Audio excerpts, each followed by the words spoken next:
Shikhar Dhawan knocks the ball and gets into his half century. It's a big plus for India.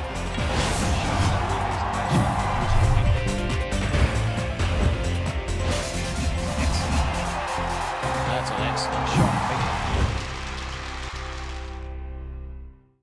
जसं भारत पाकिस्तान जसं एक क्रिकेटमधला द्वंद्व समजलं जातं तसं ऑस्ट्रेलिया आणि न्यूझीलंडमध्ये द्वंद्व होते. हे दोन संघ कट्टर एकमेकांचे प्रतिस्पर्धी आहेत. जेवढे भारत पाकिस्तान लढतात किंवा तेवढेच हे संघ लढतात, म्हणजे आयसीएस मालिका असेल, भारत पाकिस्तान असेल आणि ही ऑस्ट्रेलिया न्यूझीलंड असेल.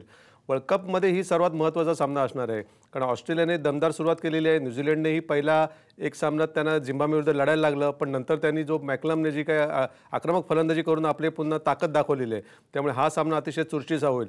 या सामन्यावर त्या गटामध्ये अव्वल कोण राहणार हे निश्चित होणार आहे.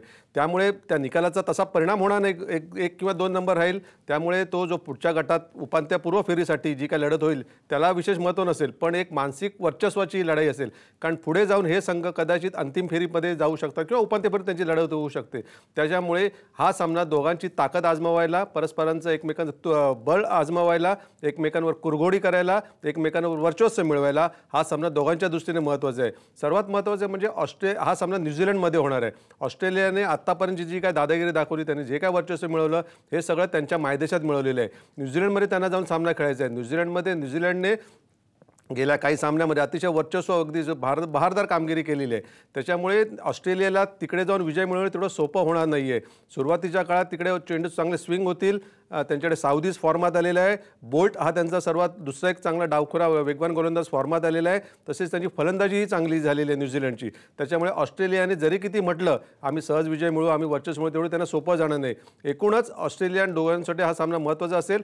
दुसरी गोष्ट अशी की न्यूझीलंडमधली जी ग्राउंड्स आहेत ही छोटी असणार आहेत. त्याच्यामुळे कदाचित जर एखाद्या फलंदाजाचा क्लिक झाला, एखाद्या फलंदाजीची बॅट जर चांगली चमकायला लागली, तर एक मोठी 300च्या पलीकडची धावसंख्या उभारली जाऊ शकते आणि 300च्या पलीकडची धावसंख्या चेसही केली जाऊ शकते, आव्हान पार केलं जाऊ शकते.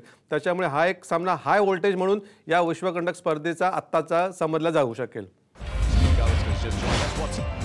Shikhar Dhawan knocks the ball and gets into his half century. It's a big plus for India.